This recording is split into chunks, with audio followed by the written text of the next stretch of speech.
நம சிவாய வாழ்க. நாதந்தே பாதம் வாழ்க. நம சிவாய வாழ்க. നാഥന്റെ പാദം വാഴ്ക.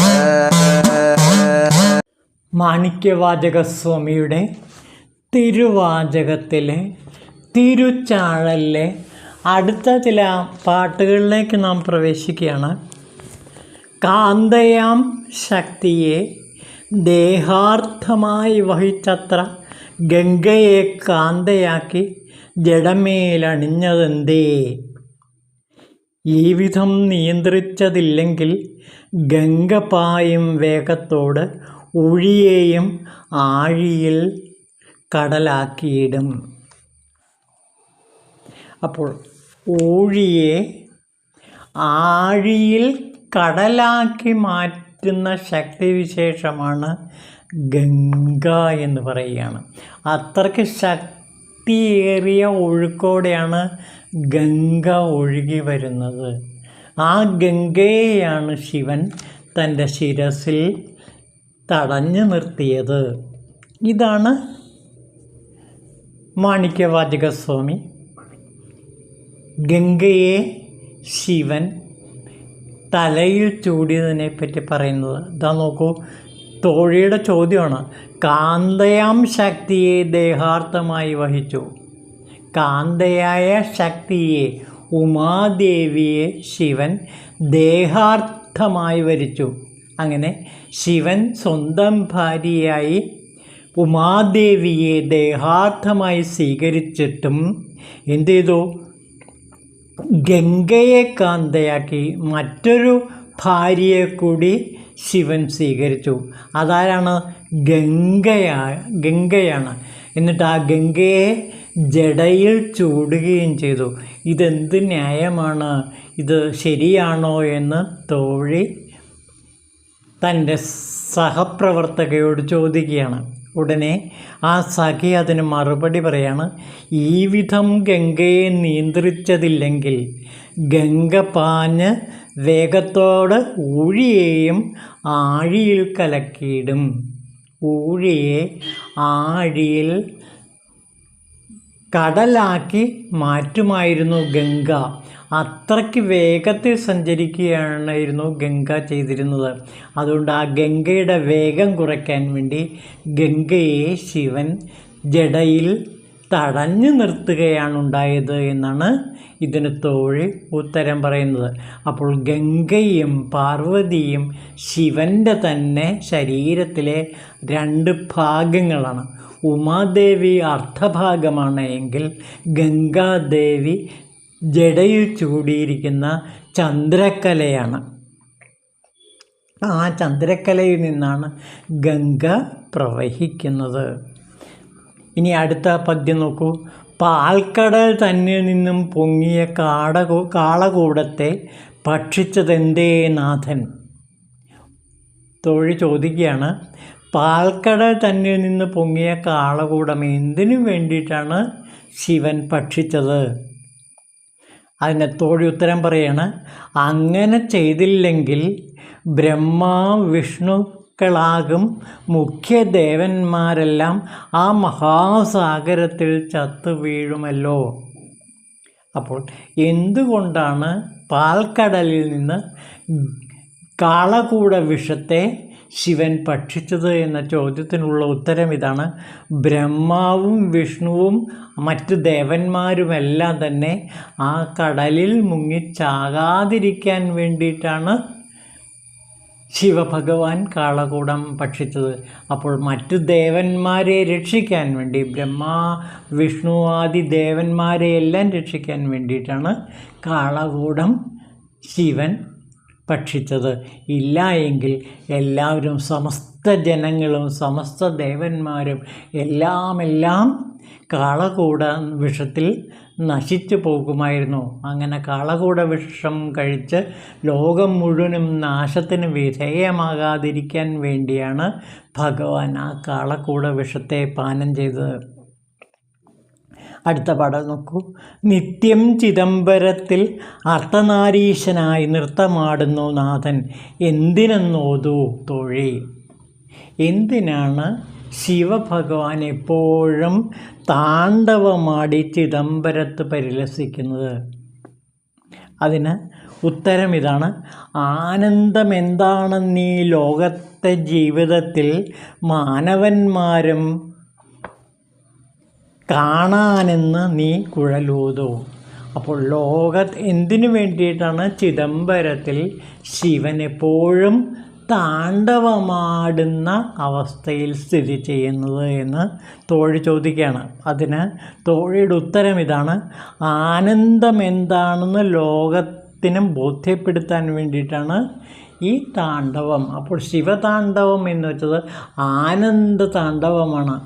ആനന്ദത്തിൻ്റെ മഹത്വം എന്താണെന്ന് അറിയാൻ വേണ്ടി ശിവഭഗവാൻ ലോകത്തിന് വേണ്ടി കാണിച്ചു കൊടുക്കാൻ വേണ്ടിയിട്ടാണ് ഈ താണ്ഡവം, ഈ നൃത്തം ആടുന്നത്. അങ്ങനെ നൃത്തം ആടുന്നതിലൂടെ ലോകത്തിന് ആനന്ദം എന്താണെന്ന് അനുഭവപ്പെടുത്തി കൊടുക്കാൻ വേണ്ടിയിട്ടാണ് ഇങ്ങനെ ചെയ്യുന്നത് എന്ന് പറയണം. അപ്പോൾ ശിവഭഗവാൻ എന്തിനു വേണ്ടിയിട്ടാണ് താണ്ഡവമാടുന്നത്? അതിന് പ്രധാനപ്പെട്ട കാരണം ലോകത്തിലെ ജനങ്ങൾക്കും മറ്റ് ജീവജാലങ്ങൾക്കുമെല്ലാം എന്താണ് ആനന്ദം എന്ന് മനസ്സിലാക്കി കൊടുക്കാൻ വേണ്ടി, എന്ന് അനുഭവപ്പെടുത്തി കൊടുക്കാൻ വേണ്ടിയിട്ടാണ് ശിവൻ തില്ലയിൽ ചിദംബരത്ത് ആ താണ്ഡവമാടുന്നത്. അപ്പോൾ വളരെ പ്രധാനപ്പെട്ട ഒരു കാര്യമാണിത്. ശിവഭജനം കൊണ്ട് നമുക്ക് കിട്ടുന്നത് ആനന്ദാനുഭവമാണ്. എന്തിനു വേണ്ടിയിട്ടാണ് ശിവനെ ഭജിക്കുന്നത്? ആനന്ദം അനുഭവിക്കാൻ വേണ്ടിയിട്ടാണ്. നമ്മുടെയൊക്കെ ജീവിതത്തിൻ്റെ പരമലക്ഷ്യം ആനന്ദാനുഭൂതിയാണ്. എന്താണ് ആനന്ദമെന്ന് അനുഭവിക്കുക? ഏറ്റവും ഉജ്ജ്വലമായ മുഹൂർത്തമാണ് ആനന്ദാനുഭൂതി. ഈ ആനന്ദാനുഭൂതി എന്താണെന്ന് നമുക്കറിയില്ല. അതിനു വേണ്ടിയിട്ടാണ് നാം ജീവിതത്തിൽ പാഞ്ഞു നടക്കുന്നത്. ജീവിതത്തിൽ സന്തോഷം കിട്ടാൻ വേണ്ടി, ആനന്ദം കിട്ടാൻ വേണ്ടി നാം ജീവിതത്തിൽ മുഴുവനും പാഞ്ഞു നടക്കുന്നു. എന്നിട്ട് ആനന്ദം കിട്ടുന്നുണ്ടോ? അതില്ല താനും. കിട്ടുന്നത് ദുഃഖമാണ്. അപ്പോൾ സന്തോഷത്തിന് വേണ്ടി പാഞ്ഞു നടന്നിട്ട് നമുക്ക് ജീവിതത്തിൽ കിട്ടുന്നത് ദുഃഖം മാത്രമാണ്. ഈ ദുഃഖമല്ല നമ്മുടെ ജീവിത ലക്ഷ്യം, ആനന്ദാനുഭൂതിയാണ്. ഈ ആനന്ദാനുഭൂതി എവിടെ നിന്ന് കിട്ടുന്നു? ശിവഭജനം നടത്തുന്നതിലൂടെ, ശിവസേവയിലൂടെ, ശിവകർമ്മം അനുഷ്ഠിക്കുന്നതിലൂടെ നമുക്ക് ജീവിതത്തിലെ പരമോന്നതമായ ആനന്ദാനുഭൂതി കിട്ടും.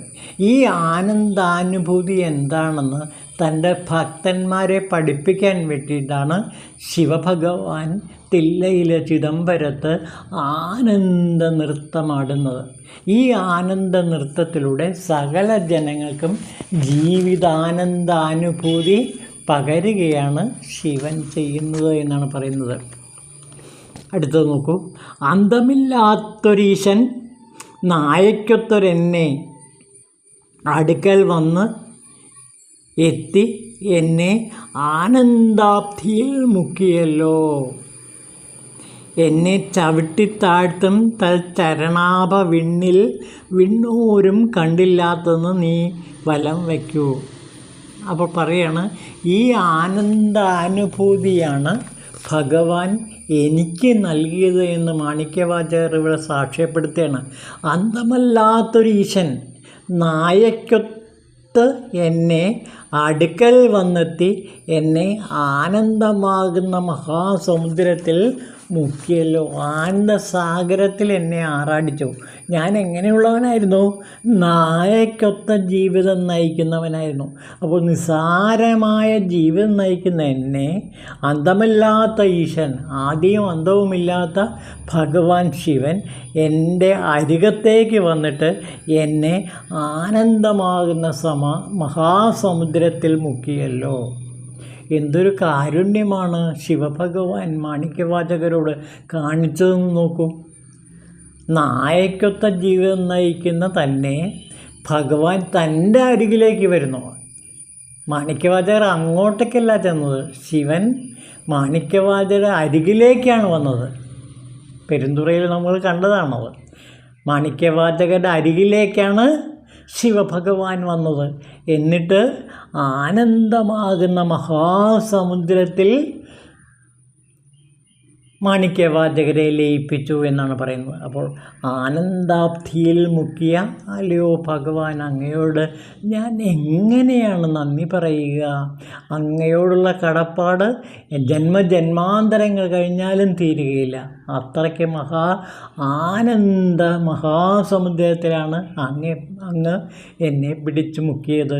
എന്തൊരു മഹാത്ഭുതം! ലോകത്തിൽ ആർക്കും കിട്ടാത്ത എന്ന് പറയാവുന്ന തരത്തിലുള്ള ആനന്ദാനുഭൂതി, ശിവാനന്ദ ലഹരിയാണ് എനിക്ക് ലഭിച്ചത്. ഞാൻ ആ ശിവാനന്ദ ലഹരിയിൽ മുങ്ങിത്താഴുന്നു. ഈ ശിവാനന്ദ ലഹരിയാണ് ശങ്കര ഭഗവത്പാദർ ശിവാനന്ദ ലഹരിയിൽ വിവരിക്കുന്നത്. ഈ ആനന്ദാബ്ധിയിൽ മുങ്ങുമ്പോഴുണ്ടാകുന്ന ശിവാനന്ദ ലഹരിയാണ് ശങ്കര ഭഗവത്പാദർ ശിവാനന്ദ ലഹരിയിലും അതുപോലെ മാണിക്യവാചകർ തിരുവാചകത്തിലും വിശദമാക്കുന്നത്. എന്നെ ചവിട്ടിത്താഴ്ത്തൻ ചരണാഭ വിണ്ണിൽ വിണ്ണോരും കണ്ടതില്ല. അദ്ദേഹം എന്നെ പാദങ്ങൾ സ്പർശിച്ച് ശക്തിനിപാതം നൽകിയത് നമ്മൾ കണ്ടതാണ്. ശിവഭഗവാൻ തൻ്റെ കാൽപാദങ്ങൾ ഭ്രൂമധ്യത്തിൽ വച്ചിട്ട്, തിരുനെറ്റിയിൽ വച്ചിട്ട് മാണിക്യവാചകർക്ക് ശക്തിനിപാതം നൽകി. എന്നെ ചവിട്ടിത്താഴ്ത്തും തൽച്ചരണം, എന്നെ സ്വർഗത്തിലേക്ക് ചവിട്ടി മാറ്റിയ, അല്ലെങ്കിൽ എന്നെ സ്വർഗീയ നിർവൃതിയിലേക്ക്, ആനന്ദ നിർവൃതിയിലേക്ക് ചവിട്ടിത്താഴ്ത്തിയ ചരണങ്ങളാണ് ഭഗവാൻ. അത് വിണ്ണിൽ വിണ്ണോരും കണ്ടതില്ല. ആ ചരണങ്ങൾ, ആ കാൽപാദങ്ങളെ ദേവന്മാർക്ക് പോലും കാണാൻ കഴിഞ്ഞില്ല. അങ്ങനെ ദേവന്മാർക്ക് പോലും കാണാൻ കഴിയാത്ത ശിവപാദങ്ങളെ ശിവൻ എൻ്റെ ശിരസിൽ അല്ലെങ്കിൽ എൻ്റെ തിരുനെറ്റിയിൽ സ്പർശിച്ച് എന്നെ ആനന്ദാബ്ധിയിൽ മുക്കിയല്ലോ. ഇതിൽ പരം ഒരു ധന്യത വേറെ ആർക്കാണ് ലഭിക്കുക? ഞാൻ ധന്യരിൽ വച്ച് ധന്യനായി. അപ്പോൾ മാണിക്യവാചകർ പറയണം, നായക്കൊത്ത ജീവിതം നയിച്ച എന്നെ ശിവതുല്യനാക്കി മാറ്റി, ശിവനാക്കി മാറ്റുകയാണ് ഭഗവാൻ ശിവൻ ചെയ്തത്. അപ്പോൾ ശിവൻ താനിരുന്ന സിംഹാസനത്തിൽ മാണിക്യവാചകരെ പിടിച്ചിരുത്തുന്നു. തൻ്റെ പല്ലക്കിൽ ശിവൻ മാണിക്യവാചകരെ പിടിച്ചിരുത്തുന്ന കാഴ്ച നാം നേരത്തെ കണ്ടതാണ്. അപ്പോൾ അങ്ങനെയുള്ള ദിവ്യമായ ആനന്ദാനുഭൂതി എന്നിലേക്ക് പകർന്ന അല്ലയോ ഭഗവാൻ, ഞാൻ അങ്ങയോട് എങ്ങനെയാണ് നന്ദി പറയുക? വിണ്ണവർക്ക് പോലും കണ്ടെത്താൻ പ്രയാസമായ അങ്ങയുടെ തിരുപാദങ്ങൾ അല്ലയോ ഭഗവാൻ എൻ്റെ തിരുനെറ്റിയിൽ വച്ച് അങ്ങ് എനിക്ക് ശക്തിനിപാതം നൽകിയല്ലോ എന്ന് പറയണം. എന്തൊരു വേഷം പെണ്ണേ നാഥനാ ഞാൻ, ഞരമ്പ് അസ്ഥി പഞ്ചരം ധരിച്ചിടുന്നു നിത്യം തോളിൽ, ബ്രഹ്മാവും വിഷ്ണുവും ചത്തറ്റുപോവും പ്രളയത്തിൽ പൊങ്ങി വന്ന് ഒരസ്ഥികൂടത്തെ അണിഞ്ഞെന്നോ. എന്തൊരു വേഷം പെണ്ണേ! തോഴിയോട് പറയണം, ശിവൻ്റെ വേഷം എന്തൊരു വേഷമാണ്. നാഥൻ എന്താണ് ചെയ്യുന്നത്? ഞരമ്പ് അസ്ഥിപഞ്ചരം തലയോട് ഇതെല്ലാം ധരിച്ചിട്ടാണ് നിത്യവും സഞ്ചരിക്കുന്നത്. അപ്പോൾ ശിവൻ്റെ ആഭരണങ്ങൾ എന്താണ്? ഞരമ്പ് അസ്ഥിപഞ്ചരം തലയോട് ഇതൊക്കെയാണ് ധരിക്കുന്നത്. എന്തിനു വേണ്ടിയിട്ടാണ് ഇങ്ങനെയുള്ള വികൃതമായ സാധനങ്ങളും കൊണ്ട് നടക്കുന്നത്? അസ്ഥിപഞ്ചരവും കൊണ്ട് എന്തിന്, തലയോടും പിടിച്ചുകൊണ്ട് എന്തിന് ശിവൻ നടക്കുന്നു എന്ന് തോഴി ചോദിക്കുക.